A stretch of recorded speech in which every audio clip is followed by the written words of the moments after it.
வணக்கம். Doctor S Jayaraman, நுரையீரல் சிறப்பு மருத்துவர், Sri Jayam chest and sleep clinic, consultant working in MGM health care, Billroth hospital, Apollo First Med hospital. பிப்ரவரி மாதம் 4ஆம் தேதி ஒவ்வொரு ஆண்டும் புற்றுநோய் தினமாக உலக சுகாதார நிறுவனமானது அனுசரிக்கப்படுகிறது.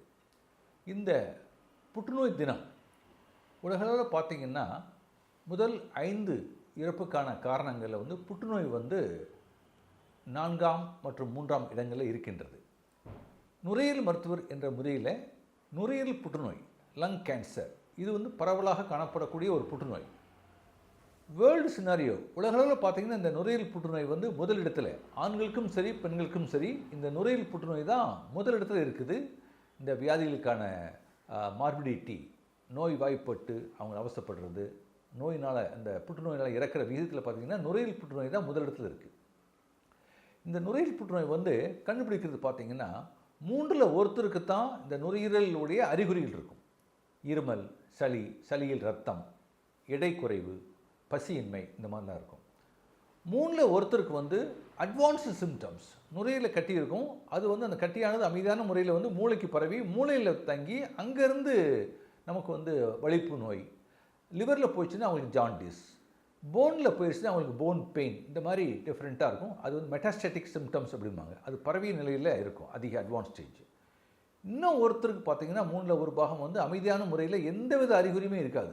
நம்ம ருட்டீனாக ஒரு எக்ஸ்ரே எடுத்து பார்க்கும்போது தெரிய வரும், ஒரு அப்நார்மல் ஒபாசிட்டிஸ், ஒரு ஷேடோஸ் தெரியும் எக்ஸ்ரேயில். அதை வச்சுட்டு நம்ம ஸ்கேன் பண்ணி பார்க்கும்போது அதில் ஒரு கட்டி இருக்கிற மாதிரி தெரியும். அதில் நம்ம பயாப்சி பண்ணி உறுதிப்படுத்த முடியும். 3ல் ஒருத்தருக்கு அந்த மாதிரி டிஃப்ரெண்ட்டாக இருக்கும். அதனால தான் இந்த லங் கேன்சர்ஸ் நமக்கு எந்த விதமான ஒரு தொந்தரவு இருந்தாலும் அலட்சியப்படுத்தாமல் மருத்துவர் அணுகி ஆலோசனை பெறணும். நுரையீரல் புற்றுநோய்க்கு பல காரணங்கள் உள்ளது.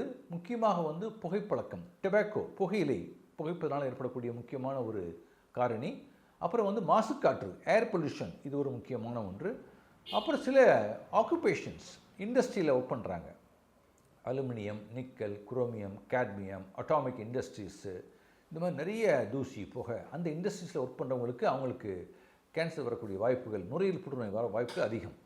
அது மட்டும் இல்லை இந்த வீட்டுக்குள்ளே பார்த்திங்கன்னா அந்த indoor pollution, outdoor pollution. Indoor பொல்யூஷனில் இந்த பயோஃபியூவல், சமையல் எரிவாயு, விறகடுப்பு, அந்த புகை நாளடைவில் அந்த புகை உள்ளே போய் அவங்களுக்கு அந்த மெட்டாப்ளேசியா, டிஸ்பிளேசியா அப்படிங்கிற மாற்றங்கள் செல்கள் ஏற்பட்டு அவங்களுக்கு இந்த புற்றுநோய் வருகின்றது.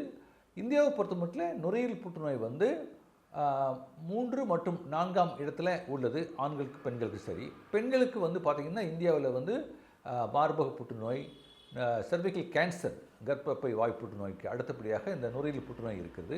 ஆண்களுக்கு வாய் மற்றும் கழுத்து புற்றுநோய் மற்றும் பார்த்திங்கன்னா இந்த ப்ராஸ்டேட் புற்றுநோய்க்கு அடுத்தபடியாக நம்ம இந்த நுரையீரல் புற்றுநோய் 3ஆம் இடத்துல உள்ளது. இதெல்லாமே ஒரு முக்கியமான ஒன்று. ஆனால் இன்றைய காலகட்டத்தில் கேன்சர் எந்த ஸ்டேஜில் இருந்தாலும் எல்லா ஸ்டேஜுக்குமே நமக்கு ட்ரீட்மெண்ட் இருக்குது. ஆரம்ப நிலையிலேயே நம்ம கண்டறியப்படணும் நுரையீரல் புற்றுநோய் அப்படின்னா அதுக்கு ஒரு லோ டோஸ் சிடி ஸ்கேன் என்ற பரிசோதனை உள்ளது. அந்த பரிசோதனை செய்யும்போது அவங்களுக்கு கேன்சர் ஆரம்பத்திலேயே மிக வெரி ஸ்மால் சைஸில் இருக்கும்போது நம்ம கண்டுபிடிச்சிடலாம். அவங்களுக்கு நமக்கு யாருக்கெல்லாம் அந்த லோ டோஸ் சிடி ஸ்கேன் பரிசோதனை பண்ணணும்னு பார்த்திங்கன்னா புகைப்பழக்கம் பண்ணுறாங்க, ஆனால் அவங்களுக்கு எந்த தொந்தரவும் இல்லை, இருமல், சளியில் ரத்தம் எதுவுமே இல்லை, அவங்களுக்கு பார்த்திங்கன்னா அவங்களுக்கு பண்ணணும். அது மட்டும் இல்லாமல் யாருக்கெல்லாம் தொடர்ச்சியாக புகைப்பழக்கம் ஒரு 15 ஆண்டுகளுக்கு மேலாக பண்ணுறாங்களோ, 40 வயதுக்கு மேலாக உள்ளார்களோ, மற்றும் மற்ற பார்த்தோன்னா அந்த இண்டஸ்ட்ரி ரிஸ்கி குரூப்னு சொல்லுவாங்க. அதாவது நமக்கு சில தொழிற்சாலைகளை வேலை செய்வாங்க, இந்த அட்டாமிக் இண்டஸ்ட்ரி, அணு மின் நிலையங்கள் மற்றும் இந்த தொழிற்சாலைகளில் வேலை செய்யும்போது அவங்களுக்கு சரியான மாஸ்க் யூஸ் பண்ணாமல் வேலை செய்கிறதுனால அவங்களுக்கு புகை நாளடைவில் உள்ளே போய் அவங்களுக்கு நுரையீரல் புற்றுநோய் ஏற்படைய வாய்ப்பு.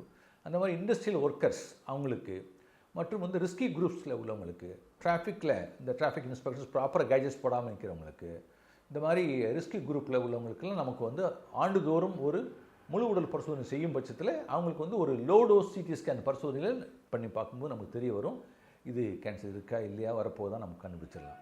ஆகவே எந்த ஒரு கேன்சராக இருந்தாலும் நம்ம ஆரம்ப நிலையிலே கண்டறியப்பட வேண்டும். அதுக்கு தான் இந்த உலக புற்றுநோய் தினம் ஒவ்வொரு ஆண்டும் அனுசரிக்கப்படுகின்றது. அதில் நுரையீரல் புற்றுநோய் மிக முக்கியமான ஒரு பங்காற்றுகின்றது. நம்ம இந்தியாவை பொறுத்த மட்டும் காச நோய் மிக மிக அதிகமாக காணப்படுகின்றது. இந்த காச நோயுடைய அறிகுறிகளும் புற்றுநோய் அறிகுறிகளும் ரெண்டும் ஏறத்தாழ ஒரே மாதிரி தான் இருக்கும். ரெண்டுலேயுமே பார்த்திங்கன்னா இருமல் இருக்கும், சளி இருக்கும், சளியில் ரத்தம் வரும், உடல் எடைக்குறைவு இருக்கும், பசியின்மை, இதெல்லாமே ரெண்டுக்கும் ஒரே மாதிரி இருக்கும். இந்தியா பொறுத்தவரை டிபி அதிகமாக உள்ளதுனால வந்து டிபி ட்ரீட்மெண்ட் வந்து நம்ம வந்து சம்டைம்ஸ் ஓவர் டயக்னோசிஸ், இது டிபியாக தான் இருக்கும் அப்படின்னு டிபி ட்ரீட்மெண்ட் ஆரம்பிக்கக்கூடாது. ஸோ சளி பரிசோதனை முக்கியம், நெஞ்சு எக்ஸ்ரே முக்கியம். சளி பரிசோதனை கிருமி தெரியவில்லை என்றால் மூச்சுக்குள்ள உள்நோக்கி பரிசோதனை செஞ்சு நம்ம வந்து சளி எடுத்து பரிசோதனை பண்ணி பார்க்கணும். பிராங்கோஸ்கோப்பின்னு பேர். அப்போ தான் நம்ம கரெக்டான மருந்து கொடுக்க முடியும்.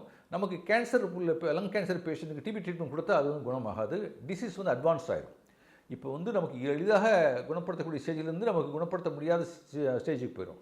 ஆகவே எந்த ஒரு நோயாக இருந்தாலும் தெளிவாக நமக்கு டயக்னோசிஸ் பண்ணி அவங்க ட்ரீட்மெண்ட் கொடுக்க வேண்டும். ஸோ இதுதான் நுரையீரல் புற்றுநோயுடைய முக்கியமான ஒன்று. ஸோ இது ஒரு விழிப்புணர்வு, இது சம்பந்தமான ஒன்று. அனைவரும் இதை பற்றிய ஒரு விழிப்புணர்வு இருக்க வேண்டும். முழு உடல் பரிசோதனை செய்யும் பட்சத்தில் அவங்களுக்கு லோ டோஸ் சிடி ஸ்கேன் தேவைப்பட்டால் அவங்களுக்கும் பண்ணி பார்த்துக்கொள்ளலாம். நன்றி, வணக்கம்.